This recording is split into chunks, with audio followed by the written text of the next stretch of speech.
ஓம் சைராம், ஜெய் சைராம். என் அன்பின் பிரியமே, இன்னும் 1 மணி நேரத்திற்குள் நான் உன் கண்ணில் பட்டுவிட்டால் நீ நினைத்ததெல்லாம் உனக்கு நடக்கப் போகிறது என்று அர்த்தம். நீ என்னிடம் வந்து சேர்ந்தது முதல் என் மீது எவ்வளவு பிரியமாகவும் பக்தியோடும் இருக்கிறாய் என்பதை நான் அறிவேன். பிறர் மீது நீ காட்டும் அன்பு, உன் சிந்தனை, நடவடிக்கைகள், பக்தி எல்லாவற்றினாலும் என் பெருமையை நீ உயர்த்தியிருக்கிறாய். இவ்வளவு சிறப்பாக செயல்பட்டாலும் உன்னிடம் சிறு சிறு குறைகள் உள்ளது. அவற்றை நீ கைவிட வேண்டும் என்பதுதான் என் விருப்பம். சுயநலத்தை ஒழித்து எல்லா உயிர்களையும் நேசி. முடிந்தவரை பிறருக்கு என்ன உதவி தேவைப்படுகிறதோ அந்த உதவியை அவர்களுக்கு செய். ஒழுக்கம் என்னும் அடித்தளத்தில் வாழ்க்கையை அமைத்து கொண்டு வாழ கற்றுக்கொள். ஒழுக்கம் என்பது உன் அன்பிற்கு பாத்திரமானவர்களுக்கு மட்டுமே நீ காட்டுவது கிடையாது. உன்னை சுற்றியுள்ள அனைவரிடமும் நேர்மையை நீ கடைபிடிப்பது, அதுவே தர்மம். அதற்கான பலன்களை பற்றியெல்லாம் நீ யோசிக்காதே. நீ செய்த தர்மத்தின் பலன் நிச்சயம் உன்னை தலை காக்கும். எவன் ஒருவன் அவன் மனம் சொல்லும் தீய எண்ணங்களை கட்டுப்படுத்தி வெல்பவனோ அவனே வாழ்வில் வெற்றியை அடைவான். நீ நல்ல எண்ணங்களோடு செயல்புரிந்தால்தான் நிம்மதி, செல்வம், மகிழ்ச்சி ஆகியவை உன்னை பின்தொடர்ந்து நிழல் போல வரும். தர்மத்தை பின்பற்றாதவனுக்கு வாழ்க்கை துன்பத்தை தான் தரும். வெறுப்பு, கடும் சொல் இவற்றிலிருந்து விலகி நில். எதிர்பார்ப்பு இல்லாமல் அனைவரையும் நேசித்து மகிழ். எந்த நேரத்திலும் நிலையிலும் நிதானத்தை கடைப்பிடி. நான் இவற்றையெல்லாம் செய்து கொண்டு வர இந்த நல்வினைகள் கர்ம பந்தத்திலிருந்து விடுபட செய்து வாழ்வில் உன்னை சந்தோஷமாகவும் நிம்மதியாகவும் வாழ வகை செய்யும். நான் கூறும் வார்த்தைகள் மீது நம்பிக்கை வைத்து செயல்படு. நான் உன்னோடு தான் இருக்கிறேன், என்றும் இருப்பேன். இனிமேல் உன் வாழ்க்கையில் பொற்காலம்தான். அனைத்தும் வசந்தமாக மாறப்போகிறது குழந்தையே. உன்னை நினைத்து நான் பெருமைப்படுகிறேன். எதற்காக தெரியுமா? வாழ்க்கையின் அர்த்தம் உனக்கு புரிய ஆரம்பித்து விட்டது. எதுவும் நிலை இல்லை. எதற்காக இந்த வீண் செலவு? எதற்காக இந்த வாக்குவாதம்? எதற்கு வீண் கௌரவம்? இப்படி எல்லாவற்றையும் நீ யோசிக்க ஆரம்பித்து விட்டாய். கடவுள் கொடுத்த இந்த வாழ்க்கையே நிறைவாய் உள்ளது. இதற்கு மேல் என்ன வேண்டும் என்ற எண்ணம்தான் வாழ்க்கையின் அர்த்தம். நீ உன் பாதையில் ஜெயித்து விட்டாய். உன்னை விட்டு நான் விலகுவதும் இல்லை, உன்னை விலகி போகும்படி நான் செய்வதும் இல்லை. உன் அம்மாவாக, அப்பாவாக நான் என்றும் துணையிருந்து அரவணைப்பேன். உன் வாழ்வில் நீ படும் வேதனைகள் அனைத்தும் பொடி பொடியாக உன்னை விட்டு நீங்க போகிறது. நீயும் உன் வாழ்வில் படிப்படியாக முன்னேறி வருவாய். என் ஆசீர்வாதங்கள் என்றும் உனக்கு நிலைத்திருக்கும் குழந்தையே. தினம் தினம் ஒவ்வொரு பரீட்சையை உன் மனமே உனக்கு நடத்துகிறது. ஒவ்வொரு நாளும் ஒவ்வொரு படிப்பை தரும். அதுவே உன் வாழ்க்கையில் இப்போது நிகழ்கிறது. நீ தாண்டி கடந்து வந்த நிமிடங்கள் உன் மனதின் பக்குவத்தையும் உயர்வான பாதையையும் காண்பிக்கிறது. 1 முறை 2 முறை வீழலாம், ஆனால் எழுந்து நின்றுவிட்டால் உன்னை வீழ்த்த வரும் எந்த ஒரு எதிர்மறையும் உனக்கு நேர்மறையாய் அமையும். கீழே விழுவதை பற்றி கவலை கொள்ளாதே. தோள் தாங்கி கொடுத்து உன் அன்னையான நான் உன்னை அரவணைப்பேன். 100 முறை உடைந்து போனாலும் 1000 முறை உன்னை நான் உருவெடுக்க செய்வேன். அதற்கான வலிமையையும் நம்பிக்கையையும் உன் அன்னை வராகித்தாயான நானே உனக்கு தருகிறேன். உனது துயர் துடைக்க நீ இருக்கும் திசையை நோக்கி நான் ஓடி வந்திருக்கிறேன். இழந்ததையெல்லாம் மீட்டு உனக்கு மீண்டும் தருவேன் குழந்தையே. வாழ்வில் என்றுமே நாணயம் போல 2 பக்கங்கள் இருக்கும். ஆனால் அதில் ஏதோ ஒன்றில்தான் நமக்கென்று தேவைப்படும் பக்கம் இருக்கும். நமக்கான இடம் வரும் வரை நம் பக்கத்திற்காக காத்து கொண்டுதான் இருக்க வேண்டும். இப்போது அனைத்துமே உனக்கு எதிராக நடப்பது போல தோன்றலாம். ஆனால் இறுதியில் நான் அனைத்தையும் சரி செய்வேன். காத்திரு குழந்தையே. அனைத்தும் வெற்றியாய் அமைய உன் அன்னையான நான் உனக்கு துணை இருப்பேன். ஒரு பொருள் உனக்கு கிடைக்காவிட்டால் ஏன் கிடைக்கவில்லை, எதற்காக கிடைக்கவில்லை என்று யோசித்துப்பார். உன் எதிர்காலத்தை ஒப்பிட்டு யோசித்துப்பார். உன் போல் இருந்தவர்களின் எதிர்காலம் இப்போது எப்படி இருக்கிறது என்பதை கேட்டு தெரிந்து கொண்டு யோசித்துப்பார். அப்போது காரண காரியங்கள் உனக்கே புரியும். உன்னிடம் உள்ள பிரச்சனை உனக்கு தைரியம் கிடையாது, வைராக்கியம் கிடையாது, இருந்திருந்தால் உன் லட்சியத்தை நீ அடைய முயற்சி செய்திருப்பாய். ஆனால் உன் தோல்வியை நினைத்து தாழ்வு மனப்பான்மை அடைந்து அதிலிருந்து தப்பிக்க பிரச்சனைகளை நீ வளர்த்து கொண்டாய். நீ சொன்னதை நான் கேட்க வேண்டும் என்று அடம் பிடிக்கிறாயல்லவா? நான் சொல்வதையும் கொஞ்சம் நீ கேளேன். உன் எதிர்காலம் நன்றாக இருந்தால்தான் எனக்கு பெருமை. நீ வாழ்வாங்கு வாழ வேண்டும். வாழ்வாய். உனக்கு இப்போது புரிந்ததா? நியாயமான கோரிக்கைகளை நிறைவேற்றத்தானே உன் அன்னையான நான் உன்னோடு இருக்கிறேன். கவலைகளை நினைத்து கலங்குவதால் நீ என்னிடமிருந்து தூரமாகிறாய். என்மேல் நம்பிக்கை இருந்தால் என்னால் உனக்கு முடியாத காரியம் என்று எதுவுமே இருக்க முடியாது. உனக்காகவே அழுவதற்காக நான் இருக்கும்போது நீ எதற்காக அழுகிறாய் குழந்தையே? உனக்கு நன்மைகளை வாடிக்கையாகவே நான் செய்து தரும்போது துன்பத்தை நினைத்து நீ புலம்புவது வேடிக்கையாக அல்லவா தெரிகிறது? இமைப்பொழுதுதான் உன்னை நான் கைவிட்டேன். ஆனால் நீயோ பெரும் துன்பத்தில் சிக்கிக்கொண்டாய். இனி ஒரு பொழுதும் உன்னை விட்டு நான் விலக மாட்டேன். இன்று முதல் உனக்கு சோதனை விளக்கம் என்பதை உணர்ந்து ஆறுதல் கொள். இழந்தது இழந்ததாகவே இருக்கட்டும். நான் இனி தரும் ஆசீர்வாதங்களை எண்ணிப்பார். உனக்கு சொத்து சுகங்கள் மிக வேகமாக வளரும். மக்களும் உறவுகளும் அதிகமாவார்கள். உன்னை நம்பி உன் உதவிக்காக காத்திருப்பவர்களின் எண்ணிக்கையும் அதிகமாகும். நீ நினைத்ததெல்லாம் நடக்கும். தொட்டதெல்லாம் துலங்கும். ஏனென்றால் உன்னை கைப்பிடித்து நடத்தி கொண்டு போகிறவர் உன் அன்னையான நான் அல்லவா? என்னால் உன்னை மறந்திருக்க முடியுமா? அல்லது மறந்துவிடத்தான் முடியுமா சொல்? துயரங்கள் மிகுந்த உன்னுடைய வாழ்க்கையில் இனி நான் உன் அருகில் அமர்ந்திருந்து உன்னை மகிழ்ச்சியான பாதையில் அழைத்து செல்வேன். எண்ணங்கள் என்ற வலையில் எல்லோரும் சிக்கிக்கொள்வது இயல்புதான். ஆனால் எண்ணங்கள்தான் உன் செயலின் வெளிப்பாடு என்ற உண்மையை மறவாதே. உன் எண்ணங்கள் நேர்மறையிலேயே கொண்டு வா. எல்லாம் சரியாகும். எதிர்மறையை தகர்த்துவிடு. உன் வாழ்க்கையானது உன் அன்னையான என்னுடைய பொறுப்பு. வாழ்க்கையை வெறுக்க 1000 காரணங்கள் இருந்தாலும் வாழ்வதற்கு ஒரு காரணம் போதும். நாளை எல்லாம் சரியாகும் என்ற நம்பிக்கை மட்டுமே. வாழ்க்கையை வெறுத்து போச்சு, இனிமேல் ஏன் வாழ வேண்டும் என்று நீ யோசிக்கிறாய். நீ நம்பிக்கை வைத்திருப்பது உன் அன்னையின் மீது. நான் உன்னை இப்படியே விட்டு விடுவேனா? கொஞ்சம் பொறுமையாக இரு. வாழ்வில் எதற்கும் பயம் வேண்டாம். உன் கையை யார் விட்டாலும் இந்த அன்னையான கை உன்னை எப்போதும் அரவணைக்கும். உன் கவலைகளை, துக்கங்களை, அவமானங்களை, தோல்விகளை முழுவதுமாக துடைத்தெறிந்து உனக்கு நிம்மதியையும் சந்தோஷத்தையும் நான் தந்தருள்வேன். ஒரு நாளைக்கு ஒரு முறையாவது என் பெயரை உச்சரித்து வா. வாழ்வில் நடக்கும் இன்ப துன்பங்களை உள்ளது உள்ளபடி ஏற்கும் மனப்பான்மையை வளர்த்துக்கொள். நீ எந்நேரமும் கவலைகளாலும் விரக்தியிலும் மூழ்கியே இருப்பதால் உன்னுடைய கடமைகளில் கவனம் சிதறுகிறது.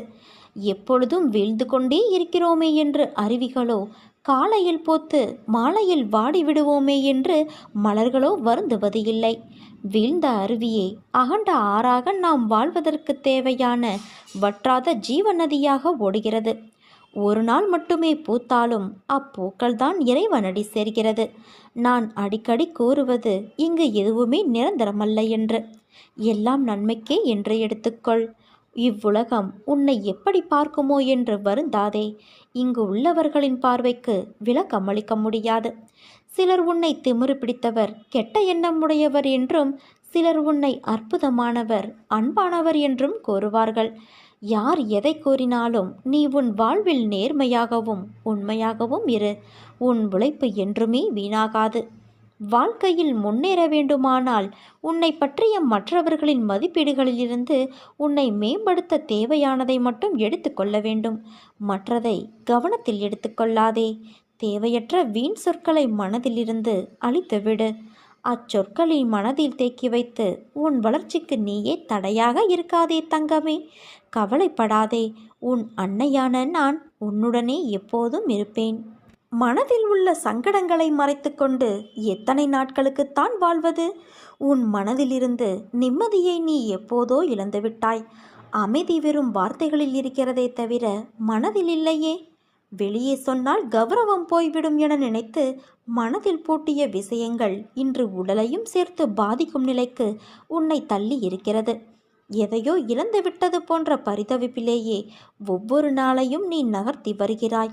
மெல்ல மெல்ல நீ தளர்ந்து விட்டாய். சுற்றி இருப்பவர்களை பார்த்தால் எரிச்சலும் கோபமும் வருகிறது. என்னை புரிந்து கொண்டு தேற்றுவார் யாரும் இல்லை என மனதில் தவிக்கின்றாய்.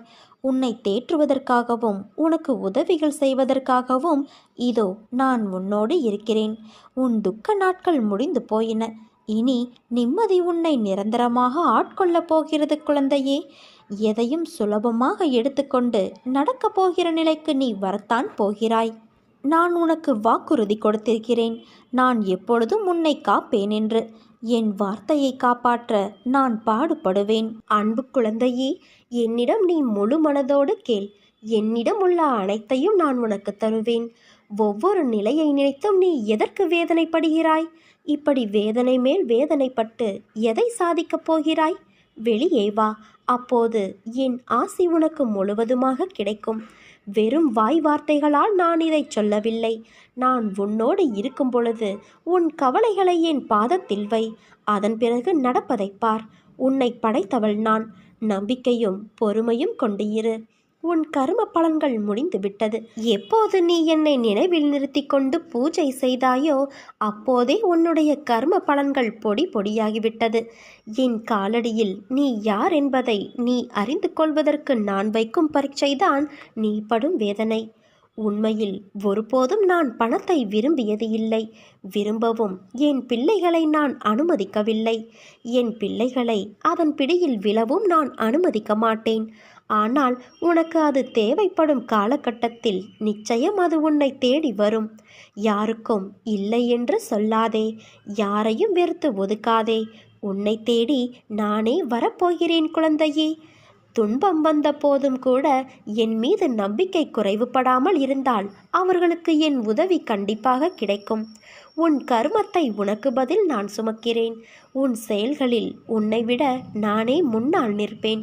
நீ விழிப்புணர்வு இன்றி இருந்தாலும் நான் மிகவும் விழிப்போடு உன்னை முன்னின்று நடத்தி வைக்கிறேன். என் அனுக்கிரகத்தால் இப்பிறவியில் நீ என்னை ஆராதிக்கின்றாய், என்னை வணங்குகிறாய். அப்படி என்னை வணங்கும் நேரம் உனக்கு கிடைத்ததே ஒரு யோகம். உன்னை பற்றி உனக்கு எதிராக யாராவது பேசினால் சற்றும் கலங்காது சென்றுவிடு. அவருடைய சொற்கள் உன் உடலை துளைத்துவிட முடியாது. பிறருடைய செயல்கள் அவர்களையே பாதிக்கும், உன்னை அல்ல. உன்னுடைய செயல்கள் மட்டுமே உன்னை பாதிக்கும். என்னுடைய கதைகள், உபதேசங்கள் இவைகளை கேட்போருக்கு நான் பணிவிடை செய்வேன். செய்வது மட்டுமல்ல, அவர்கள் ஆசைகளையும் நான் பூர்த்தி செய்வேன். என் குணநலன்களை, என் மகிமைகளை, என் லீலைகளை எப்போதும் நினைப்பவர்கள் தாமரை மலர் மீது வண்டு மொய்ப்பது போல அவர்கள் என்னிடமிருந்தே பக்தியை வளர்த்து கொண்டே இருப்பார்கள். உன்னுடைய கோரிக்கைகளை நிறைவேற்றி உன் பிரார்த்தனை அனைத்திற்கும் பதில் கொடுப்பதற்காகவே நான் அவதரித்து வந்தவன் என்பதை நீ உணர்ந்து கொள். என்னிடம் அடைக்கலம் புகுவோர் இப்பிறவியில் எதை குறித்தும் கஷ்டமே படமாட்டார்கள். இப்போது நீ கவலையற்று இரு. என்னுடைய பக்தர்களை எக்கணமும் அச்சுறுத்துகின்ற ஆபத்துக்களின் கோரப்பற்களிலிருந்து நான் வெளியே இழுத்து விடுவேன். உனக்காக நல்ல செய்தி தருவதற்கு நெடுநேரமாக நான் காத்திருக்கிறேன். நல்ல செய்தி ஒன்று உன்னை தேடி வந்து கொண்டு இருக்கிறது குழந்தையே. உன்னை நான் சரி செய்து வருகிறேன் என்று உணர்ந்து சில விஷயங்களை நீ மாற்றிக்கொண்டு வருகிறாய். நல்ல விஷயம்தான். மற்றவர்களை நேசிப்பதில் தவறு இல்லை. ஆனால் அவர்கள்தான் உலகம் என்று நினைக்கும் தருவாயில் நீ இருக்காதே. அவர்கள் அன்பிற்கு நீ சார்ந்திருக்காதே. அந்த அன்பு சில சூழ்நிலையால் குறைந்து போகலாம். அந்த சமயம் உன் வாழ்க்கையில் நீ வெறுமையை காண்பாய். நான் உன்னிடம் சொல்லும் அர்த்தங்களை புரிந்து கொள். அன்பு தவறு இல்லை. ஆனால் அளவு கடந்த அன்பில் எதிர்பார்ப்பு ஏற்படும். அதில் நீ மாட்டிக்கொள்ளாதே குழந்தையே. அது உன் வாழ்க்கையில் நிம்மதியற்ற சூழ்நிலையை உருவாக்கிவிடும். ஏனென்றால் இவ்வுலகில் எதுவும் நிரந்தரமில்லை. இவ்வுலகில் நீ பிறந்தாய், வாழ்ந்தாய் என்று இருக்காதே. மற்றவர்களின் உணர்வை உன் உணர்வாக மதித்து நட. அந்த அனுபவத்தில்தான் வாழ்க்கையை உன்னால் வாழ முடியும். அதன் பிறகுதான் உண்மையான வாழ்க்கைக்கு அர்த்தத்தை நீ உணர்வாய். இவ்வுலகில் நிரந்தரமென இருவரை நினைத்துக்கொள். ஒன்று உனக்குள் இருக்கும் ஆத்மா, இன்னொன்று உன் அன்னையான நான். உன்னை ஒவ்வொரு சிக்கலிலிருந்தும் நான் விடுவித்து கொண்டே வருகிறேன். ஆனால் நீயோ ஏதாவது புதிய சிக்கலில் வலிய போய் மாட்டிக்கொள்கிறாய். அதிலிருந்து விவேகமாக வெளியேறவும் தெரியாமல் தவிக்கிறாய். எதை செய்தாலும் என்னிடம் கேட்டு செய் என்று நான் கோருவதையும் நீ அடிக்கடி மறந்து போகிறாய். அந்த அளவிற்கு உன் கவனம் சிதறுகிறது. நான் தான் சொல்கிறேனே, உன்னுடைய அத்தனை காரியங்களையும் முன்னின்று நடத்தி உன்னை வெற்றி பாதையில் நடத்தி செல்வேன் என்று. அதற்கு கொஞ்சம் பொறுமையாக இரு என்றுதான் சொல்கிறேன். எப்போதும் ஏதோ யோசனையோடு இருந்து கொண்டு உன் குடும்பத்தார் உன்னிடம் என்ன பேசுகிறார்கள் என்பதை காதில் வாங்கி கொண்டாலும் கருத்தில் பதிய விடாமல் இருந்தால் என்ன அர்த்தம் சொல்? நீ யோசனை செய்து கொண்டே இருப்பதால் நீ நினைப்பது நடந்துவிடுமா? அதற்கென்ற நேரத்தை நான் உருவாக்க வேண்டாமா? நீ எதிர்பாராத விஷயங்களை எதிர்பாராத நேரங்களில் நான் செய்து கொடுக்கவில்லையா? அதே போல எல்லாம் சுபமாக முடியும். உனது முயற்சியை கைவிட்டு விடாது எந்த பலன்களையும் எதிர்பாராமல் மனதை சலனமின்றி வைத்துக்கொண்டு உன் வழியில் நீ போ. அந்த வழி முற்கள் நிரம்பி குண்டும் குழியுமாக இருந்தாலும் நீ நடப்பதற்கான மலர்பாதையாக நான் அமைத்து கொடுக்கிறேன். எப்போதும் என் நாமம் உன் நாவில் இருக்கட்டும். என் உருவம் உன் கண்களில் நிலைக்கட்டும். உன் இதயம் என் ஆன்மாவை சிம்மாசனம் போட்டு தன்னிடம் அமர்த்தி கொள்ளட்டும். அப்போது உன்னுடைய பிரயத்தம் ஏதுமின்றி நீ நினைப்பது அனைத்தும் தன்னால் நிறைவேறுவதை உணர்வாய். அனைத்து விஷயங்களிலும் உனக்கு ஜெயம் உண்டாகும். நான் சொல்வதை புரிந்து நடக்க கற்றுக்கொள். எல்லா திசைகளிலும் நான் உன்னை சூழ்ந்து நிற்கையில் நீ எதற்காக பயப்படுகிறாய்? தொலை தூரத்திலிருந்து நீ எதிர்பார்த்த நல்ல செய்தி ஒன்று வரப்போகிறது. உனக்கு மகிழ்ச்சி அளிக்கக்கூடிய வகையில் உன் பிள்ளைகளும் நடந்து கொள்வார்கள். உன் இல்லத்தில் எல்லோரும் உன்னிடம் அன்பு செலுத்துவார்கள். நீ தனியாக இருக்கிறேன் என்ற உன் கவலை தீரப்போகிறது குழந்தையே. உனக்கான சோதனை காலம் முடிந்து விட்டது. ஏமாற்றங்கள், விரக்தி என எதிர்மறையாய் உன்னை சூழ்கிறது என்று நீ நினைக்கிறாயா? கவலை கொள்ளாதே. இருளில் இருந்துதான் உதயம் பிறக்கும். அதே போல நேர்மறை தெரிவது உன்னிடத்தில். பௌர்ணமி, அமாவாசை என இரண்டுமே உலக மனிதனின் வாழ்க்கையை சொல்லும் மிகப்பெரிய உதாரணம். பௌர்ணமியிலிருந்து அமாவாசை வருகிறதா அல்லது அமாவாசையிலிருந்து பௌர்ணமியா என்று நிர்ணயித்து சொல்ல முடியாது. இரண்டுமே ஒரே காலக்கணக்குத்தான், வளர்பிறை தேய்பிறை என்று. அவற்றைப் போலவே மனிதன் முன்னேறுகிற காலமும் இருக்கும், சறுக்குகின்ற காலமும் இருக்கும். இரண்டும் காலங்கள் நிர்ணயிக்கப்பட்ட விதி. அதுதான் உன் வாழ்க்கையில் இப்போது நடக்கிறது. உன் வழிகளை கண்டும் நான் எப்படி அதை எடுத்துக்கொள்ளாமல் இருப்பேன்? எல்லாம் நன்மைக்கே என்று நம்பு. உன் நம்பிக்கையும் பொறுமையும் தான் வாழ்க்கையை வெற்றி என்னும் திசையில் பயணிக்க வைக்கும்.